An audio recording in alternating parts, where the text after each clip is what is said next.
커티스는 그들이 말하는 균형에 반대하며 들고 일어났고 다른 꼬릭한 사람들과 함께 머리칸까지 오게 되었습니다. 이게 표면적으로는 반란에 성공한 것이죠.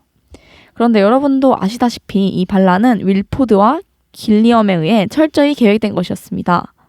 그들이 말하는 균형을 유지하기 위해서 일부 사람들의 희생과 죽음이 필요했고 지도층은 그걸 계획하고 실행했죠. 그렇다면 우린 여기서 커티스의 반란을 성공한 것이라고 바라볼 수 있을까요? 항상 홍 회장님이 했던 것처럼 혁명은 계획대로 된 적이 없어요. 그래서 뭐 그 혁명의 과정에서 난국민수가 크로너를 가지고 폭탄을 만들지 않았더라면 뭐 이런 과정은 조금 저는 필요 없다고 생각을 하고 그냥 이렇게 됐건 저렇게 됐건 열차는 폭발을 했고 요나랑 티미가 둘이 나왔어요. 그래서 탈출을 했단 말이에요. 어떻게 보면은 뭔가 수직적인 거에서 벗어나서 수평적으로 이렇게 나가버렸죠. 그 지점에서 역설적으로 혁명이 성공한 지점이라고. 그러니까 계획이 없었는데 그 커티스의 계획에 열차 밖으로 나가는 거가 없었는데 계획에 없던 그 열차 밖으로 나가는 사건이 생김으로써 혁명이 달성이 된 거죠. 이런 질문도 좀 드려보고 싶은데 3.1운동의 비유를 좀 들고 싶어요. 약간 치트키인데 약간 진짜 치트키죠. 치트키를 꺼내나 보는데요. 치사하다. 지금 그러면 안 되죠. 같은 팀이네. 같은 팀이지만 좀 치사했다. 그러니까 3.1운동에 있어서 네. 지금도 비판을 받는 지점 중에 하나는 민족대표 33인이라고 부르는 사람들이 태화관에서 이제 기미 독립선언문을 낭독을 하고 그 이후에 바로 일제 경찰에게 체포됐다라는 점이 지금도 약간 비판 지점으로 남는 점 중에 하나죠. 네. 그런데 그러니까 바꿔 얘기하면 우리가 투쟁하고자 했던 세력 중에 가장 위에 있었던 사람들이 물론 뭐 정신적인 어떤 기치를 제공해 준 건 사실이지만 그 이후에 자기가 대립하던 상대에게 백기투항한 거란 말이죠. 그렇죠. 어떻게 보면 길리엄이 윌포드와 협력했던 거랑 또 비슷하다고 볼 수 있을 것 같아요. 네. 그런데 거기서 비롯돼서 수많은 사람들이 항일운동을 하고 만세를 부르고 그걸로 인해서 뭐 어느 정도 소정의 성과를 거두죠. 이 3.1운동이라는 것도. 그러면 3.1운동이 아무 의미가 없다고 생각하시나요? 그러면은 저도 비슷한 상황을 가정을 해보겠습니다. 설국열차랑 뭐 거의 비슷하게 가보려고 하는데 6.25 전쟁 상황으로 돌아갔다고 했을 때 한반도에 핵폭탄이 터져서 결론적으로 남녀 둘만 살았다고 생각해보면 어떨까요? 그러면 그게 6.25 전쟁이 남한이 승전했다라고 볼 수 있을까요? 저는 아니라고 보거든요.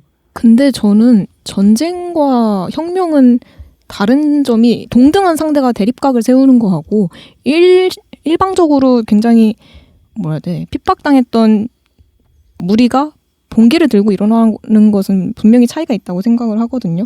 혁명이라는 게 남팡호님께서 얘기하셨듯이 목적이 명백하지 않을 수 있다고 생각을 해요. 특히 그렇죠. 이 영화에서 커티스의 목적이 명백하지 않았다고 저는 약간 동의하는 부분이긴 한데 사실 실제 혁명들이 그럼 얼마나 명백한 목표를 갖고 시작하느냐를 따져봤을 때 대부분 그렇지 않다고 생각을 하거든요.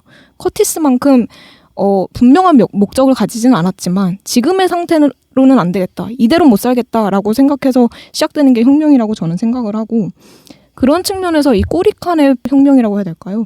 이게 가지는 의의는 뭐 앞에서 홍 회장님이랑 또 전진님께서 말씀해 주셨듯이 결국에는 의도하지 않았을지 몰라도 앞칸을 넘어서 연문을 뜯어내는 데까지 이르렀다고 생각을 할 수 있을 것 같고 또 3.1운동에 대해서도 그런 의견도 있어요. 그러니까 어떤 민족 대표와 관계없이 그 3.1운동에서 직접 만세를 부르고 일어났던 사람들이 누구냐를 따져보면 일반 백성이었거든요. 결국에는. 그쵸. 그리고 특히 그중에서도 백정, 기생 이런 하류계층이라고 정말 불렸던 그런 하위 대중들이 직접 들고 일어나서 어떤 대단한 목표를 위해서 외쳤던 것이 아니라 그냥 자기 목소리를 얘기했던 거예요. 아, 나 백정인데 이렇게 지금 핍박당하면서 못 살겠다. 내가 기생인데 이렇게까지 무시받으면서는 못 살겠다.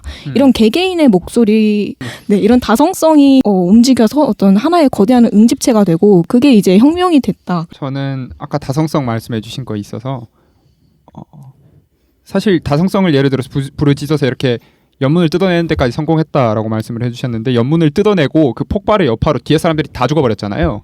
그러고 2명이 살은 거잖아요. 그리고 감독의 코멘터리에 의하면 제가 표현이 조금 과격할 수는 있습니다. 거기에 나온 그대로 이야기하면 백인은 멸종했다라고 이야기를 하거든요. 네. 그리고 사실 살아남은 사람은 그 둘밖에 없다고 우리가 추측을 하죠.